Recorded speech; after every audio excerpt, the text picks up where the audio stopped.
Hello friends, मैं Amit Kaushal, Jupiter study abroad consultant Chandigarh से। आज की वीडियो मैं बना रहा हूँ सभी के लिए जो कि ऑस्ट्रेलिया में यूनिवर्सिटीज़ में जीटीई में स्ट्रगल कर रहे हैं। जीटी में स्ट्रगल करने का, चलो एक तो ये भी मैं मानता हूँ कि ऑस्ट्रेलियन यूनिवर्सिटीज़ जीटी में बहुत सारे डॉक्यूमेंट्स मांगती हैं, because they have to make sure कि जो स्टूडेंट जा रहा है वो जेन्युइन टेम्प्रेरी एंट्रेंट हो और जीटी कंप्लाइंट हो, क्योंकि उनको भी एक तरह से अगर कोई भी वीज़ा रिफ्यूज़ होता है तो यूनिवर्सिटी की रैंकिंग जो असेसमेंट लेवल है वो भी हैम्पर होता है, यानी कि लेवल 1 से लेवल 2 में आ सकती हैं। तो इसीलिए यूनिवर्सिटीज़ बहुत ज़्यादा इस बात पे फोकस करती हैं कि जो भी डॉक्यूमेंट रिक्वायर्ड हैं, जीटी चेकलिस्ट होगी, सारा कुछ हो गया, वो आप ड्यूली विद द एप्लीकेशन या जैसे जैसे डिफरेंट यूनिवर्सिटी का डिफरेंट स्टेज है उस हिसाब से आप भेजते रहें। अनफॉर्चुनेटली है क्या, अब इस बात को मैं बार बार बोल के ऑलमोस्ट थक गया हूँ, because why I am saying this, every day जिस दिन भी मेरी कोई वीडियो रिलीज़ होती है उसमें मेजॉरिटी जो कमेंट्स होते हैं वो जीटी के ऊपर होते हैं कि फ़लानी यूनिवर्सिटी है जी, वहाँ पे मेरे डॉक्यूमेंट 1 महीना हो गया सबमिट किए हुए, मुझे नहीं पता क्या होगा, मेरी इंटरव्यू आएगी जीटी पे कि नहीं आएगी। मतलब कोई क्लैरिटी है ही नहीं है किसी चीज़ की। तो भाई लोगों, ये आपको समझना होगा कि आपका एजेंट, मैं बार बार कह रहा हूँ, ऑस्ट्रेलिया में एजेंट की नॉलेज बहुत इंपॉर्टेंट है। कनाडा में चल जाता है बिकॉज वहाँ पे करने के लिए एजेंट के पास कुछ नहीं है, कोई भी बंदा कनाडा की फाइल लगा सकता है। यूके में भी ज़्यादा कुछ सोचने वाली बात है नहीं है, बट सबसे ज़्यादा जो डिफ़िकल्ट फाइलिंग, वीज़ा प्रोसेसिंग या एप्लीकेशन प्रोसेसिंग है वो है ऑस्ट्रेलिया की। तो आज मैंने अपनी तरफ से एक डॉक्यूमेंट चेकलिस्ट बनाई है जो मैं आप सभी को दूंगा, ताकि आप जब भी किसी कंसल्टेंट एजेंट के पास जाओ तो आप ये डॉक्यूमेंट्स अपनी तरफ से सोच लो, देख लो कि क्या ये डॉक्यूमेंट्स मेरे से मांगे हैं, या आप एप्लीकेशन प्रोसेस करने से पहले ही ये डॉक्यूमेंट्स तैयार करा के रखो, ताकि किसी भी लेवल पे आपकी एप्लीकेशन में डिले ना हो, आपकी जीटीई में डिले ना हो और आपका आराम से जो ऑस्ट्रेलिया का वीज़ा है वो निकल आए।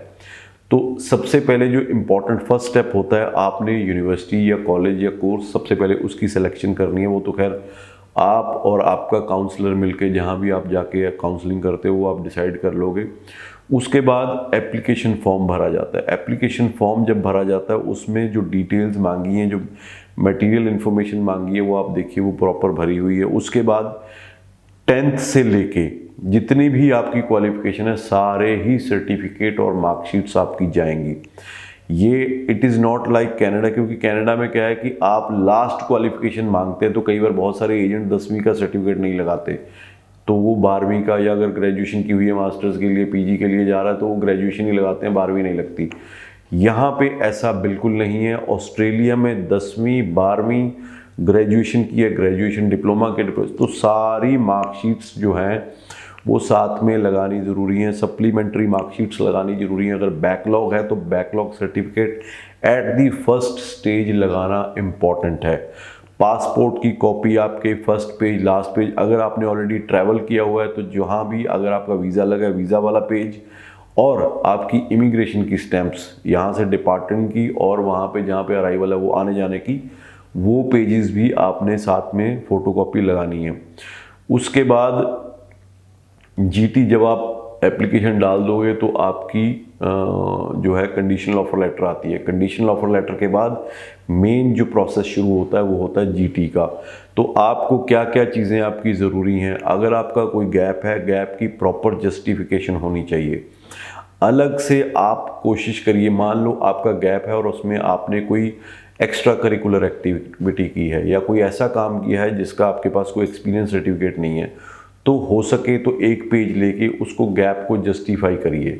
उसमें लिखिए कि ये मैंने ये किया, उसकी डेट्स के साथ सारा कुछ जस्टिफाई करके मेंशन करिए। और अगर कोई वर्क एक्सपीरियंस है तो वर्क एक्सपीरियंस लगाइए। ऑर्गेनाइजेशन की लेटर हेड पे वर्क एक्सपीरियंस होना चाहिए। और अगर आपको सैलरी मिल रही है अकाउंट में तो 6 महीने की सैलरी स्लिप लगाइए और 6 महीने की ही बैंक स्टेटमेंट लगाइए अकाउंट की।